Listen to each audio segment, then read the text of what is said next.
Նոյանտապանում հյուրընկալել եմ բոլորին դեմ եմ շարժման անդամ 44-օրյա պատերազմի մասնակից Հովսեփ Ղազարյանին։ Պարոն Ղազարյան, շնորհակալ եմ հրավերն ընդունելու համար։ Ողջույն, շնորհակալություն հրավերի համար։ Պարոն Ղազարյան, շարժման մասին պատմեք, հնարավորինս մանրամասն, որպեսզի մեզ դիտողները հասկանան, ինչ շարժում ենք սկսում, ինչ նպատակով ենք սկսում, ինչ հեռահար ծրագրեր ունենք։ Նախ նշեմ, շարժման շատ է խոսվում վերջի օրերին ինչ հանրայնացվել է շարժումը, հռչակագիրն է հրապարակվել, շատ է խոսում, թե ով են կանգնած շարժման հետևում, կուզենամ առաջինը պատասխանել այդ հարցին։ Շարժման հետևում կանգնած են շատ բազմազան, տարբեր գաղափարական ուղղվածություն ունեցող, տարբեր հայացքներ ունեցող մարդիկ, սոցիալիստներ, ազգայնականներ, պատերազմի մասնակիցներ, IT ոլորտի մասնագետներ, բիզնեսմեններ, շատ բազմազան մարդկանց խումբ է հավաքված է շարժման հետևում, այնպիսի խումբ, որ եթե այս խումբը փորձեր գաղափարական կուսակցություն բացեր ծրագրային, հաստատ չէր կարողանալու ծրագիր գրել, որովհետև շատ տրամագծորեն տարբեր գաղափարներ ու ծրագրեր կան շարժման մասնակիցների, սակայն մենք վերլուծելով, հասկանալով, թե որտեղից է գալիս խնդիրը, ինչու տարբեր գաղափարական ուղղվածություն ունեցող մարդիկ, երբ ցանկանում են նոր ուժ ձևավորել, չեն հաջողում, մենք էլ ենք այդ փորձը, ես ինքս ունեցել եմ 2021 թվականին պատերազմից հետո մենք հիմնեցինք Ինքնիշխան Հայաստան կուսակցությունը, սակայն ներկա ընտրական համակարգը թույլ չի տալիս ոչ մի նորաստեղծ քաղաքական ուժի, եթե դա մեր ձևովի նման ուժ չի, որն ունի ահռելի ֆինանսական ու մարդկային ռեսուրս, թույլ չի տալիս ուղղակի մտնել քաղաքական դաշտ, իսկ մի ընտրական process-ից հետո եթե նոր ուժը չի կարողանում հաջողություն գրանցել, խաղի կանոններն են այդպես, ուղղակի դադարում է գոյություն ունենալ։ Այս ամեն ինչը վերլուծելով մեր համար պարզ դառավ, որ պետք է փոխել խաղի կանոնները ու այն process-ին պետք է հարվածել այն process-ին, որը խոչընդոտում է Հայաստանում քաղաքական կյանքի զարգացմանը, եւ որը թույլ չի տալիս նոր քաղաքական միտք ձևավորվի, նոր քաղաքական ուժեր ձևավորվեն, իսկ թե ինչու է պետք նոր քաղաքական միտք ու նոր ուժեր, որովհետեւ այսպես ասած հներն ու ներկաները սպառել են իրենց, այն ճգնաժամային իրավիճակում, որ այսօր գտնում է Հայաստանի Հանրապետությունը, ոչ հները, ոչ ներկաները չեն կարողանում այդ խնդիրների լուծումները տալ, պետք է նոր քաղաքական միտք, իսկ այդ նոր քաղաքական միտքը չի կարողանում ծնվել, քանի որ ընտրական համակարգը այնպիսին է, ընտրական մեխանիզմներն այնպիսին են, որ ուղղակի բացառում է նոր ուժի գոյությունը։ Հիմա համակարգին հարվածը ինչպես մենք 3 կետով ենք այդ հարվածը հասցնելու, մեկը այդ կայուն մեծամասնության չարիքի վերացումն է, որը չլսված բան է, ամբողջ աշխարհում մի քանի երկիր կա, որ այդպիսի համակարգ գոյություն ունի, երբ կարող է 20-25% հավաքած ուժը ուղղակի չգնալ որևէ կոալիցիայի ու ձևավորել, անցնել երկրորդ փուլ ու այնտեղ ստանալ 50+1 ձայներ ու ստանալ մանդատների 52-53%-ը։ Մեկը սա է, մյուսը ընտրական շեմն է, որը 4% է, որը Հայաստանում խնդրահարույց է, բոլոր, եթե մենք վերլուծում ենք 21 թվականի ընտրությունները, բոլոր նոր ձևավորված ուժերը, բազմաթիվ ուժեր, մոտ 28 ուժեր, եթե չեմ սխալվում, մասնակցել 21 թվականի ընտրությանը, այդ ուժերը, նոր ուժերը ստացել են բավականին ահռելի քվե, ընտրողների շուրջ 19.5%, 20%-ը մի խոսքով քվեարկել էր այդ ուժերի օգտին, բայց փաստացի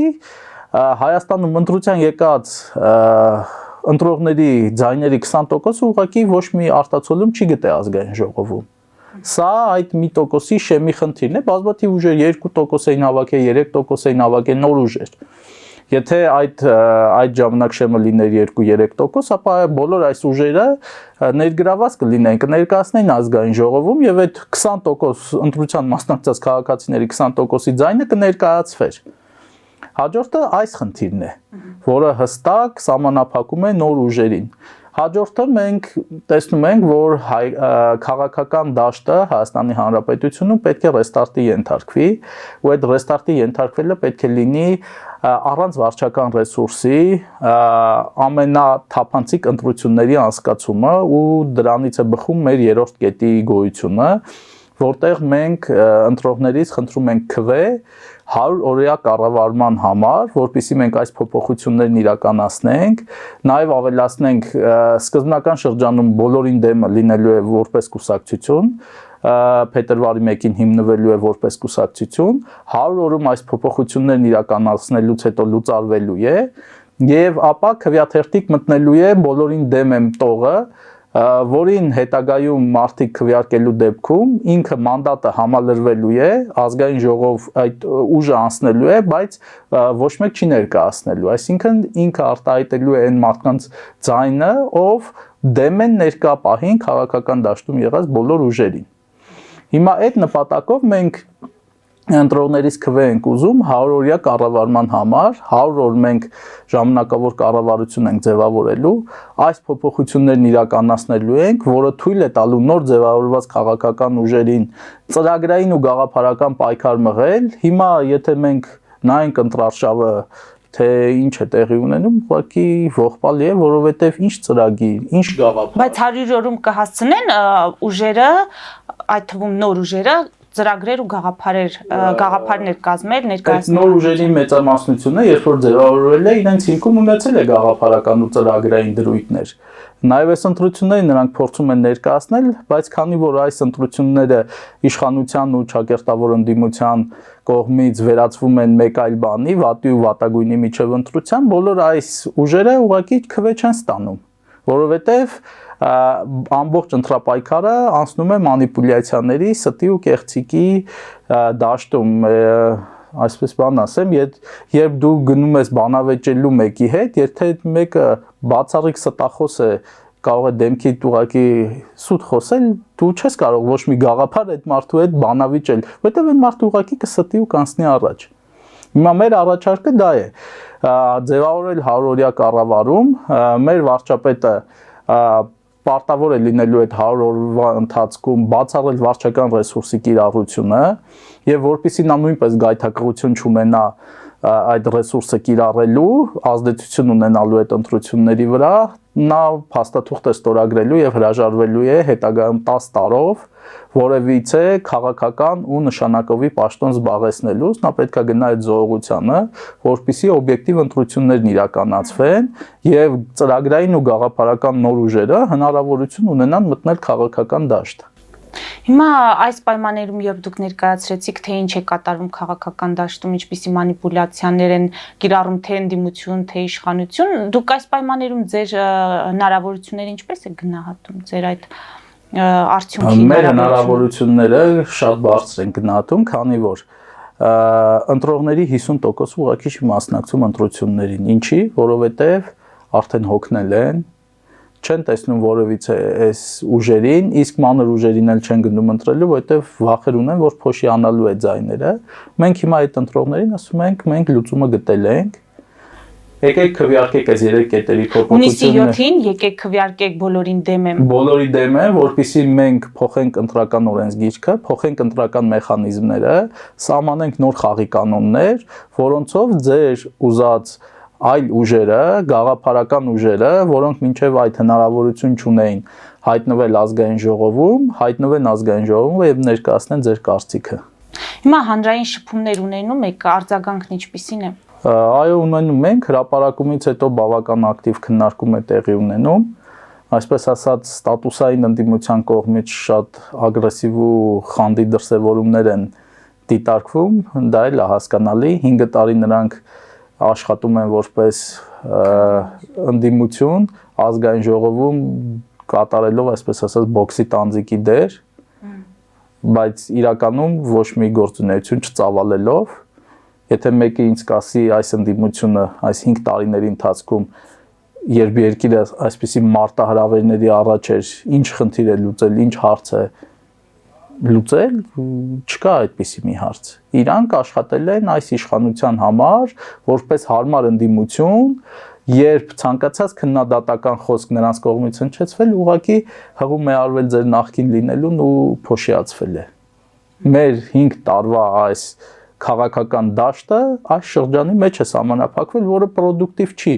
որը միտք չի գեներացնում քաղաքական։ Ընդհանրապես գզվրտոց է, ազգային ժողովը դառել է շների գզվրտոցի ամբիոնի։ Պարոն Ղազարյան, հիմա դուք այդ պլանը, որ կազմել եք, դա ներքաղաքական իրավիճակի հետ է կամ ներքաղաքական իրավիճակին վերաբերող խնդիրներն է լուծելու։ Բա մենք արտաքին ունենք խնդիրներ, ունենք մարտահրավերներ, մենք ունենք մեր պետության արչև դրված ապաշրջափակման ծրագիր, որքան էլ դա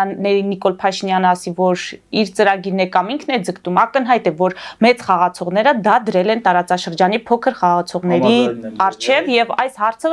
պետք է լուծել։ 100 օրը շատ փոքր ժամանակ է, որպեսզի նման խնդիրներով զբաղվել եւ մենք ընտրողից չենք պահանջում նման մանդատ։ Այդ 100 օրում բոլոր արտաքին եւ այլ քաղաքական հարցերը գնալու են իրենց ունով, ոչ մի փոփոխություն մենք չենք իրականացնելու։ Մենք հնարավորություն ենք տալու այն ուժերին, որոնք այդ 100 օր հետո պետքա ստանձնեն իշխանությունը, ներկայացնեն ծրագիր ընտրողին, ասեն, այ մենք 100 օր հետո երբ իշխանություն ձևավորենք, այս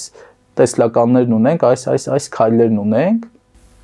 Չէ, իմ հարցը այն մասին է, որ այդ 100 օրում թրիփի հետ կապված ասելու են գործընթացները պետք է տեղից շարժվեն։ Բոլոր գործընթացները ինչ ընթանում են, նույն հունով ընթանալու են։ Մենք ոչ մեր միակ քայլը, որ լինելու է փոփոխությունը, դա մեր նշած 3 կետերն են։ Չէ, բայց ովքեր են զբաղվելու արդեն գործնական այդ աշխատանքներով, ստացվում է, որ ծրագիրը մնալու է օդում։ Օդում չի մնալու, պետական համակարգը ոնց կա նույն կերպ էլ մնալու է, ամեն ինչ իր հունով շարունակվելու է։ Եթե քաղաքական այդ թիմի մասնակիցները հրաժարական կտան դուրս կգան, նրանց տեղակալները կամ նոր նշանակված մարդիկ նույն ուղղությամբ կշարունակեն, այդ 100 օրը փոքր ժամանակ է ինչ որ փոփոխություն արտաքին քաղաքական տեսանկյունից ինչ որ փոփոխություն անելու, բացի այդ էլ մենք այդ մանդատը չունենք, որպեսզի այդպիսի փոփոխություն անենք։ Դա իր հունով կշարունակվի 100 օր հետո, երբ որ արդեն ծրագրային ուժերը կգան իշխանության, արդեն համապատասխան իրանց ծրագրի իրենք որոշում կկայացնեն, ինչ են անում ոնց։ Հիմա պարոն Ղազարյան, ինչը կհամարեք ոչ նորմալ մեր ներքաղաքական կյանքում, մեր երկրի արչև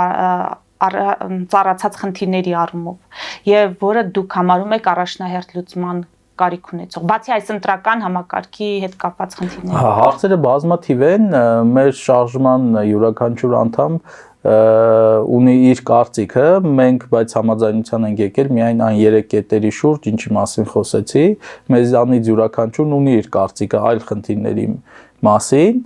Ես կարող եմ, եթե հետաքրքիր է իմ կարծիքն ասել, նույն քաղաքական դաշտի բարելավման համար պետք է նաև օրինակ կուսակցությունների մասին ֆինանսավորման հարցը լուծել, որովհետև չի կարող լինել պրոֆեսիոնալ քաղաքական դաշտ, եթե չես ֆինանսավորում, եթե մարդը չի կրթվում, կրթություն չի ստանում, չի սովորում, նա չի կարող լավ մասնագետ լինել։ Ինչու է մեզ թվում, որ քաղաքական գործիչներն էլ ուղղակի օդից պետք է գան առանց ֆինանսավորման, առանց ինստիտուցիոնալ լուծումներ տալու, ուղղակի պետք է գան ու միանգամից շատ լավ սիրուն քաղաքական գործիչներ լինեն։ Նույն եվրոպական երկրներում, օրինակ Գերմանիայում, երբ երկրորդ համաշխարհայինից հետո կար նացիստական կուսակցություն, այդ կուսակցությունը զրկվել էր իշխանությունից, եվրոպացիները հիմնադրեցին այդ ժամանակվա իրենց նախագահի անունով, Կոնրադ Ադենաուերի անունով, Գերմանիայի առաջին նախագահի, հիմնադրեցին տարբեր հիմնադրամներ, որոնք երկրում նպաստում են ժողովրդավարության զարգացմանը, նպաստում են կուսակցություններին, ծրագրային եւ գաղափարական կրթության տարածմանը։ Մենք պետքա կրթվենք, մեր հանրությունը պետքա կրթվի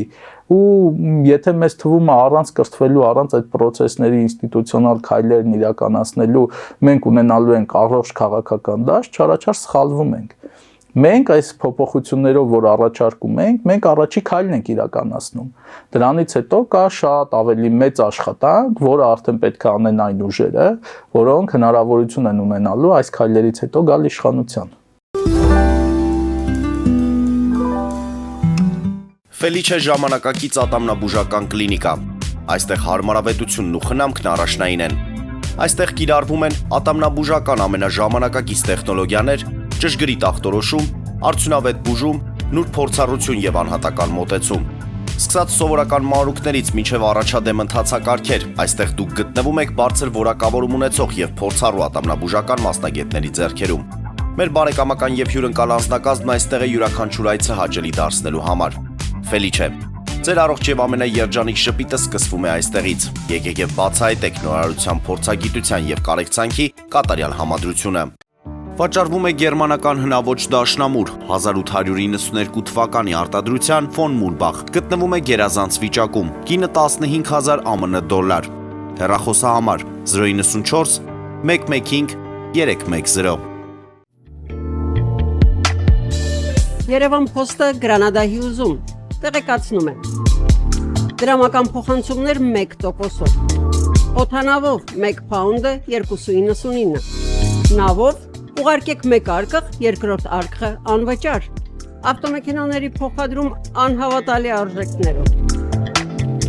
ինչպես նաև կահույք և մեծ չափի բեռների փոխադրում։ Ջաքփաթ հագուստի խանութը երկրորդ մասնաճյուղն է բացել Գլենդելի սրտում, որտեղ կարող եք ձեռք բերել եվրոպական և ամերիկյան ընտիր հագուստեղեն, կոշկեղեն, աքսեսուարներ, պայուսակներ ամենահարմար արժեքներով։ Նաև կարող եք ցանկացած ապրանք պատվիրել եւ ձեռք բերել կարճ ժամանակում։ Ջաքփաթի Գլենդելի հասցեն է 1135 North Pacific Avenue, հեռախոս 818 813 2252։ Ջաքփաթ հագուստի լավագույն կենտրոնը Գլենդելում։ 60-ից ավելի ճանաչված եվրոպական բրենդների ինքնատիպ, չկրկնվող եւ մատչելի ընտրանին Fortuna Home and Country House խանութ սրահում։ Նորավոճ սպասք եւ կահույք հորեկա բնագավառի համար, տեքստիլ տնտեսական ապրանքներ, ամեն ինչ գեղեցիկ կյանքի համար։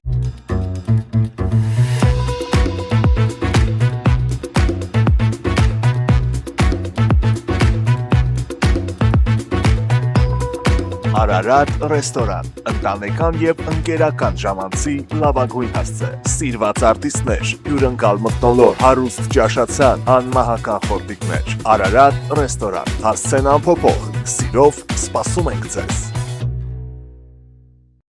Լավագույն պաղպաղակ, բնական, համեղ եւ մատչելի գներով պաղպաղակը կարող եք ձեռք բերել բոլոր հայկական խանութներում։ Պահանջեք հայկական պաղպաղակ, Թամարա պաղպաղակ։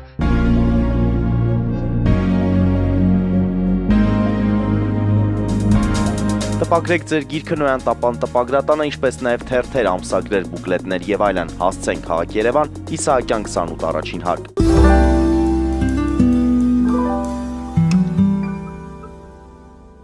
Հույս չունենալ, որ այս դպրոցների, մանկապարտեզների շենքերը կառուցելուց հետո գործող իշխանությունը, եթե վերընտրվի, իրենք հաջորդ քայլով կսկսեն բարեփոխել կրթական համակարգը, որպեսզի այդ գեղեցիկ շենքերում ավելի լավ կրթություն ստանան մեր երեխաները։ Տեսեք, բովանդակությունը պետք չի խառնել իրականության հետ, տեսքի հետ։ Հիմա բանակն էլ են ասում փոփոխություններ են անում, այսքանի զենք են գնել, էս են արել, բայց երբ որ մի հատ ուսումնասիրում ես բովանդակությունը, հասկանում ես, թե ինչա տեղի ունենում, ուղղակի ծիծաղելի է։ Ինչ է տեղի ունենում, ինչու եք համարում ծիծաղելի։ Ռեսուրսների վատնում։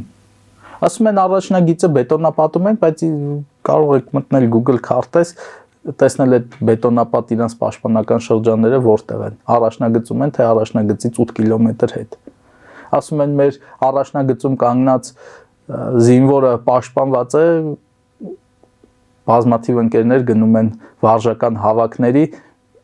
շատ ավելի անմխիթար վիճակ է, քան Արցախում գտնվող այդ պաշտպանական գիծը, որ մինչև 20 թվականը կար։ Խոսում են, որ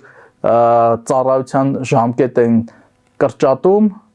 երբ դրանից մեկ շաբաթ առաջ Պաշտպանության փոխնախարարը ազգային ժողովի ամբիոնից հայտարարում էր զորքի համալրման խնդիր ունենք։ Այս մարդիկ քաղաքական PR-ով են զբաղված, ընտրություններից առաջ ուղղակի ականջահաճո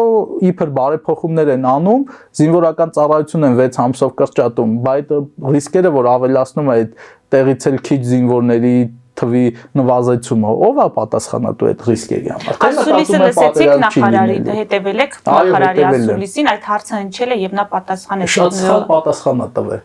Իբր թե պայմանագրայիններով են համալրում, անցնում ենք պրոֆեսիոնալ բանակի։ Այդ պրոֆեսիոնալ բանակը, երբ որ հիմա նայում ենք ռուս-ուկրաինական պատերազմը, ռուսական պրոֆեսիոնալ բանակը 6 ամիս չկարողացավ կռվել։ 6 ամիս հետո այդ բանակը չկար։ Հիմա որ անցնում ենք պրոֆեսիոնալ բանակի, շատ են խոսում։ Երբ ժամկետայինը քիչ-քիչ հանում ենք, բայց եթե երկարատև կռիվ է ծավալվում, այդ զորքը ոնց է համալրվելու։ Ամեն անգամ այսպիսի վերլուծություններ լսելիս, պարոն Ղազարյան, ինձ մոտ տպավորություն է, որ մեր կառավարիչները ինքնասպաններ են։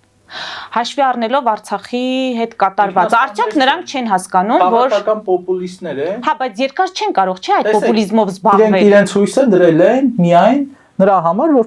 նրա վրա պատերազմ չի լինելու։ Պատերազմ չի լինելու ինչի հաշվին, որովհետև զիջելու են։ Ոնց իրանցը զիջին, գյուղերը զիջերեցին, հիմա էլ անկլավներն են զիջելու հերթով, ինչ պահանջեն զիջելու Դե են։ դա եմ ասում, վերջում, բայց ինչ է մնալու, ստացվելու է, որ ինքնասպանության ենք մենք Չէ, գնում։ իրենք կարողանում են այս ընդդիմության հետ մանիպուլացնելով հասարակությանը զսպել։ Վերջ։ Պարոն Ղազարյան, Իրանցում որ գյուղերը հանձնեցին, երբ որ շարժում նաև այդ ժամանակ ծավալվեց, ինչ եղավ, ոչ մի արդյունք։ շատ լավ հանձնում են, հասկացանք, հանձնելով գալիս են։ Ենթադրենք այդպես, Ադրբեջանը ինչ պահանջում է, հանձնելով գալիս են, բայց Ադրբեջանը ամբողջն է, չէ՞ ուզում։ Հիմա վերջնարդյունքը ինչ է լինելու, այս մարդիկ պատրաստվում են այդպես հանձնվել, չեն հասկանում, որ վերջում կարող է իրենք էլ հայտնվեն Բաքվի բանտում։ Ինչպես Արցախի Իրանց այդ հարցը իրանց պետքա տակ, ես չեմ կարող պատասխանել այդ հարցին, իրանց պետքա տակ այդ հարցը, թե ինչ հաշվարկներ ունեն։ Հիմա թրիփի հետ կապված ինչ կարող եք ասել, որքանով է բխում մեր պետության շահերից։ Թրիփը մեզ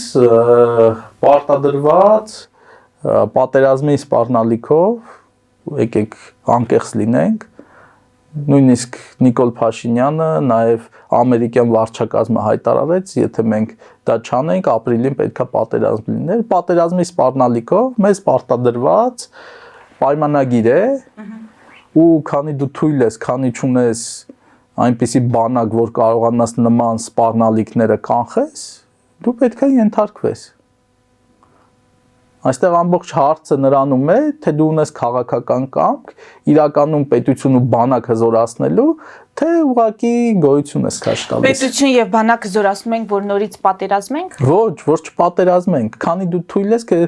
ամեն հասած մարդ պետություն ուզելու է պատերազմի քո հետ, չեմ պատերազմում ուժեղների հետ։ Այդ էլ մյուս մանիպուլյացիան է, որ ասում են, այդ ում երեխեքի հաշվին եք ուզում, այդ պատերազմ եք ուզում, չէ, չենք ուզում։ Մենք պատերազմը տեսել ենք այն ամենավատ ձևով։ 9 ընկեր է, իմ ընկերներից 9 հոգի իմ կողը զոհվել է։ Ես էլ վիրավորվել եմ, ամենաշատը պատերազմ չլնել ես եմ ուզում։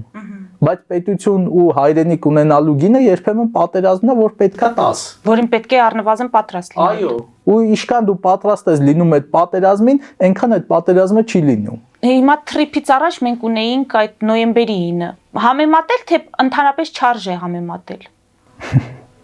Ինչ տարբերություն։ Այդ ընդդիմության բանով կպատասխանեմ։ Նոյեմբերի 9-ը, որ կնքել էր իշխանությունը, գոռում են, այսինչ դավաճանական փաստաթուղթ է։ Թրիփը կնքեցին, հիմա ասում են հետեթանք նոյեմբերի 9-ին։ Այս մարդիկ բովանդակությամբ ու ամեն ինչով նույնն են։ Իշխանությունն ու ընդդիմությունը սպասարկում են իրար։ Ոնց որ նոյեմբերի 9-ն էր մեզ պարտադրված փաստաթուղթ, նույնն էլ թրիփն է։ Ինչ տարբերություն։ Երկուսն էլ զենքի պատերազմի սպառնալիքով պարտադրված փաստաթղթեր է։ Հիմա զուգահեռ մեր մյուս տաղավարում եւս քննարկում հարցազրույց է։ Թրիփի համար մի հատ զուգահեռ անցկացնեմ։ Դու ապաշրջափակում ես քո տարածքը թշնամու համար, բայց թշնամին չի ապաշրջափակում քո տարածքը։ Միակողմանի զիջումների ես գնացել։ Ես թրիփը գնահատեի ամբողջովին դրական, եթե նույն կերպ ոնց ինչ ընթացակարգով Հայաստանում երթևեկելու են ադրբեջանցիները, նույն կերպ Հայաստանի քաղաքացիներն ու հայկական բեռները հնարավորություն ունենային երթևեկել Ադրբեջանի տարածքով։ Դուք բացառում եք, որ այդ կետը կհստակեցվի, այդպիսի պայմանավորվածություն հիմնա այդ թրիփը իրականացնելու համար մեկ ընկերություն է ձևավորվում, հայ-ամերիկյան։ Թրիփը որովհետև մեր տարածքում է, պարոն Ղազարյան։ Դա խի Ադրբեջանի տարածքում չկա, եղավ որ միակողմանի է։ Նույն կերպ, երբ որ հիմնադրվեր նաև Ադրբեջան-ամերիկյան ընկերություն եւ Հայաստանը հնարավորություն ունենար Ադրբեջանի տարածքով նույն կերպ կապ հաստատել Ռուսաստանի եւ մնացած պետությունների հետ, Այդ ժամանակ ես կհասկանայի, որ բանակցված մեր շահերը սպասարկող փաստաթուղթ է դա, բայց սա միակողմանի զիջում է։ Հիմա Ադրբեջանը իր տարածքով բեռների տարանցման այդ արգելքը հանել է, նավթամթերք է ուղարկում, գիտեք, դրանով պայմանավորված բենզինի գները իջել են։ Սա ինչու է անում Ալիևյան ռեժիմը։ Եթե չի գնում ապաշրջափակման, եթե չի գնում համագործակցության։ Տեսեք։ Մի բան է, երբ որ ինչ որ առանձին խմբականակ պայմանավորվում են, բերում են, հա, կարա տենց բաներ կարա լինի։ Բայց մյուս բան է, թե դու ինչ ես տալիս, դու իրանց փաստացի հնարավորություն ես տալիս Միջին Ասիան կապել Թուրքիայի հետ, անխոչնդոտ այնտեղի ռեսուրսները, այնտեղի հարստությունները տեղափոխել այդ միջանցքով, որից դու ստանալու ես չնչին, ուղղակի չնչին միջոցներ, ու փոխարենը նույնիսկ քո պետության տարածքից դու հնարավորություն չես ստանում Ադրբեջանի տարածքով բեռնափոխադրում իրականացնել, ել չասեմ, որ Թուրքիայի սահմանը նույնիսկ չի բացվում։ Դե աշխատանքներ տարվում են, որպեսզի բացվի եւ այդ ծայր ասած պայմանները բավարարվեն։ Այդ աշխատանքները կարող է 50 տարի էլ տևեն։ Բայց երբ որ իրական բանակցված փաստաթուղթ լիներ, այդ ամեն ինչը շատ հստակ կլիներ կոնկրետ ժամանակներով։ Հիմա իրենց ձեռքն է, թուրքերը երբ ուզեն կբացեն, երբ ուզեն չեն բացի։ Բայց երբ որ ճիշտ բանակցված փաստաթուղթ լիներ, հստակ օրով ժամով կնշվեր, երբ որ թռիպը գործարկվում է, ենթադրենք բացվում է այս սահմանները, այս անցակետերում մենք ստանում ենք ոչ մի տես բան չկա, այդ փաստաթուղթը հրապարակվել է։ Դու միակողմանի զիջումների ես գնացել, վերջ։ Փաստաթուղթը հրապարակվել է, բայց փաստաթուղթը պարբերաբար, ինչպես տեսնում ենք, թարմացվում է, այնտեղ հստակեցումներ են։ Տեսեք, թարմացվում է, այդ արդեն դետալներն են թարմացվում, բայց գլոբալ առումով Թուրքիան եւ Ադրբեջանը ոչ մի պարտականություն չեն վերցրել այդ փաստաթղթով։ Միակ կողմը, որ պարտավորություններ է վերցրել այդ փաստաթղթով, դա Հայաստանն է։ Ինչ թռիպով, երբ նախնական ստորագրվել է այդ համաձայնագիրը, ինչ պարտավորություններ է ստանձնել Ադրբեջանը կամ Թուրքիան։ Դուք ուզում եք ասեք, որ այդ նախնական ստորագրումից հետո իրանք նոր պարտավորություններ պետք է ստանձնեն։ Ոչ։ Իհարկե ոչ։ Հիմա մեր զուգահեռ, մեր հարցազրույցին զուգահեռ տաղավարում հարցազրույց քննարկում է, այնտեղ կարծիք լսեցի, որ ելի այդ թեզը շրջանառվեց, Թուրքիայի հետ բարեկամությունն են ուզում անել այս իշխանությունները։ Հիմա բարեկամության մասին է խոսքը, թե համագործակցության կառուցողական լինելու, ըստ այդմ նաև նպաստելու, որպեսզի հարաբերություններում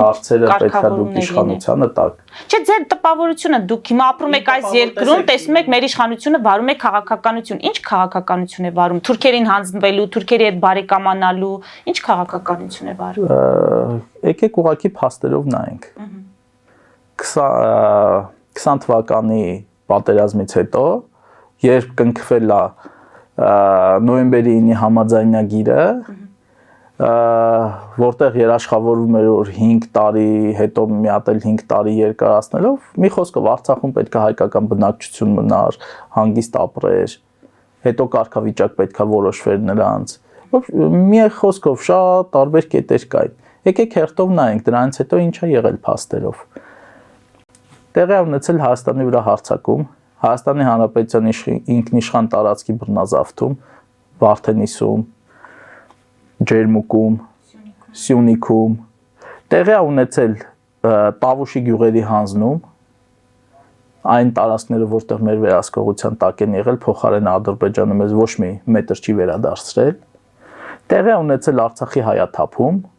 տեղի է ունեցել, այսպես ասած, միջանցքի տրամադրում։ Հիմա սա փաստերն են։ Մնացածը թող դիտողը դատի։ Հիմա դիտողների դատելու։ Հիմա տեսեք, մենք շատ ենք գնում դեպի այս քաղաքական դաշտ, բայց իրականում մեր այս խնդիրների այդ սկիզբը գալիս է այս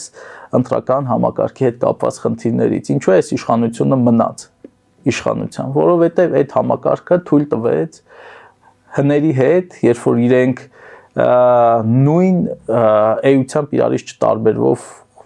տարբերվող պատկերացումներ ունեն քաղաքականության ու ընդհանուր մեր պետության զարգացման տեսլականի վերաբերյալ, ինչքան էլ արտաքինից գզվռտոցի մեջ լինեն։ Թույլ չտվեց առողջ ուժերին, նոր ուժերին, որոնք ունեին այլ կարծիք, թույլ չթողեց մտնել քաղաքական դաշտ։ Ու այդ վատերի ու վատագույնի ընտրությունը, որ 21 թվականին տեղի ունեցավ, դա աբսուրդ է, որ մի պետությունում որտեղի իշխանությունը նոր ջախջախիչ պարտություն ա կրել վերընտրվի։ Նիկոլ Փաշինյանի 21 թվականին վերընտրվելու միակ պատճառը նա էր, պայմանը նա էր, որ Ռոբերտ Քոչարյանն էր նրա անդիմադիր թեկնածուն։ Ռոբերտ Քոչարյանի ճակերտավոր Բոբոն այդ 21 թվականին թույլ տվեց, որ Նիկոլ Փաշինյանը իշխանության մնա, ու նույնը այսօր շարունակվում է։ Հիմա հարցս հանրային տրամադրությունները, հանրային կարծիքը դուք ինչպես եք զգում, այսինքն մարդիկ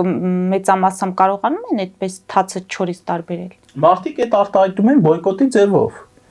Նույն Երևան քաղաքի ընտրություններին քանի տոկոս մասնակցեց երևանցիների, շատ չնչին տոկոս, մարդիկ ուղղակի բոյկոտում են, մարդիկ հասկանում են, որ այդ համակարգը լուծում չի տալիս։ Դրա համար բոյկոտում են։